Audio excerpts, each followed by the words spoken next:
Hello everyone, today we are going to discuss one more numerical of RCC. ये हमारा third numerical होगा T beam से related.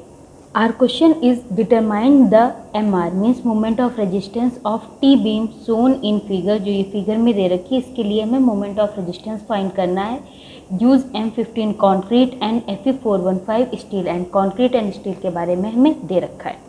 Figure में हमें सारी वैल्यूज दे रखी है, लाइक DF दे रखा है, स्मॉल d की वैल्यू दे रखी है, रीइंफोर्समेंट के बारे में दे रखा है, सारी वैल्यूज हमें दे रखी है एंड हमें मोमेंट ऑफ रेजिस्टेंस फाइंड करना है। टी बीम की थ्योरी में हमने देखा था कि पहले हमें फाइंड करना होगा कि कौन सा केस है। जब हमें पता चल जाएगा कौन सा केस है उसके बाद तो ईजिली जो हमारे 4 स्टेप्स होते हैं उनकी हेल्प से हम मोमेंट ऑफ रेजिस्टेंस फाइंड कर लेंगे। सबसे पहले हम देखेंगे कि हमारी न्यूट्रल एक्सिस कहाँ लाई कर रही है। एज्यूम करते हैं कि हमारी न्यूट्रल एक्सिस जो है वो फ्लेंज में लाई कर रही है, तो इसके ऊपर हमारा क्या हो जाएगा कंप्रेसिव जोन, नीचे क्या हो जाएगा tension zone. Assuming the neutral axis to fall in the flange, तो उसमें हम क्या लिख सकते हैं C = T। बिल्कुल ही ये रेक्टेंगुलर की तरह ही लिख सकते हैं हम। ये कंप्रेसिव फोर्स, ये हमारा हो गया टेंशन फोर्स। यहाँ से XU की वैल्यू निकाल रहे हैं। XU की वैल्यू हमारी कितनी आ रही है 234.4 mm। एंड अगर DF देखें, डेप्थ ऑफ फ्लेंज देखें तो वो 90 है। इसका मतलब ये जो हमने माना था ये नहीं है, ऐसा नहीं है। हमारी जो न्यूट्रल एक्सिस है वो वेब में लाइक कर रही, फ्लेंज में लाइक नहीं कर रही। इसका मतलब जो हमारा फर्स्ट वाला केस था वो तो नहीं हो रहा है।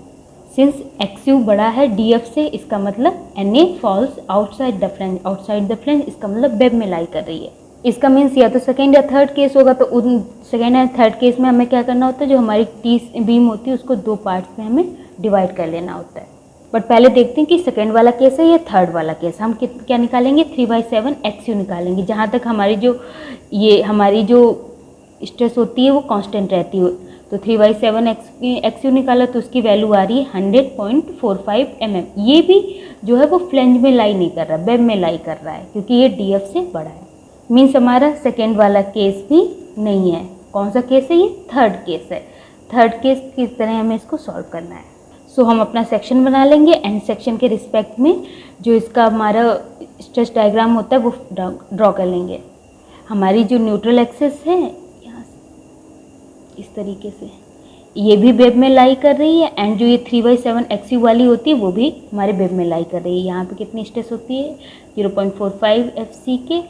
एंड ये जो स्टील है यहाँ पे कितनी होती है 0.87 FY।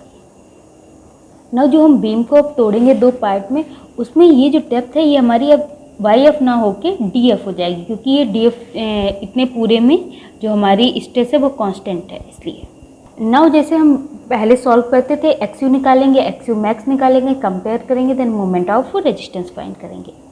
XU निकालने के लिए compressive force equal to tensile force करना होगा। कंप्रेशन में अब इस बार क्या है, इतना सारा एरिया है एंड ये टेंशन का तो सिंपल सा वही रहेगा। तो हमने इसको 2 पार्ट में डिवाइड कर लिया। एक तो इस तरीके से ये वाला रेक्टेंगल, जिसके लिए ये हम रेक्टेंगल बीम, इसके लिए ये हमारा कंप्रेसिव फोर्स हो जाएगा। एंड ये जो ऊपर वाला पार्ट जो हमने इस तरीके से तोड़ा था, ये देखिए ये यहाँ से ऐसे हमने निकाली, तो ये वाला एंड ये वाला इन दोनों को मिला के यहाँ पे लिख देंगे। ये इसकी जो ब्रेथ होगी वो क्या होगी VF माइनस VW हो जाएगी। एंड इसकी डेप्थ कितनी होगी हमारी DF होगी। इसके लिए जो स्ट्रेस डायग्राम बनेगा वो बहुत सिंपल है क्योंकि स्ट्रेस कांस्टेंट है, तो ऐसे बन जाएगा। तो इसके लिए भी लिख देंगे स्ट्रेस हमें पता है एंड एरिया भी पता है। Stress into area compressive force हो गया, इसके लिए भी इक्वल टू टेंसाइल फोर्स। सारी वैल्यूज पुट करेंगे एंड XU की वैल्यू फाइंड कर लेंगे। नाउ XU की वैल्यू हमारी आ रही 470.06 mm। XU निकाल लिया तो XU मैक्स या XU लिमिटेड निकालेंगे। Limit depth of neutral axis निकालेंगे। हमें पता है Fe415 दे रखा है, उसके लिए XU मैक्स की वैल्यू क्या होती है 0.48 D होती है। D की वैल्यू पुट करेंगे एंड XU मैक्स निकाल लिया।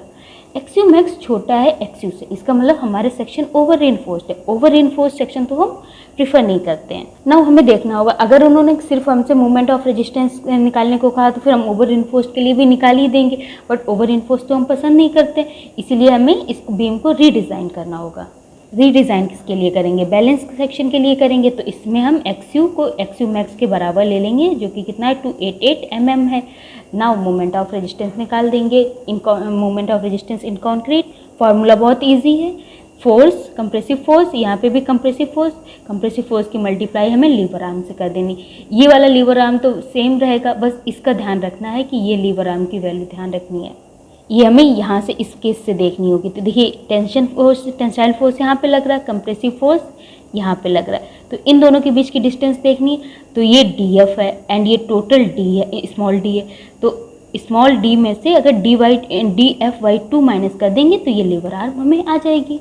इसीलिए यहाँ पे लीवर आर्म D - DF/2 लिखा गया है। सारी वैल्यूज पुट कर लेंगे एंड जो बीम रीडिज़ाइन की है उसका मोमेंट ऑफ रेजिस्टेंस हमें मिल जाएगा। टी बीम का क्वेश्चन बहुत इजी हो जाता है अगर हमने रेक्टेंगुलर बीम के जो न्यूमेरिकल्स हैं वो अच्छे से लगा रखे हैं। बस इसमें क्या होता है, वही लगता है, वही सारे स्टेप्स होते हैं, बस कुछ एक्स्ट्रा स्टेप्स ये आ जाती हैं कि हमें पता करना होता है कि कौन सा केस है, केस नंबर 1 है, 2 है या 3 है। Thank you.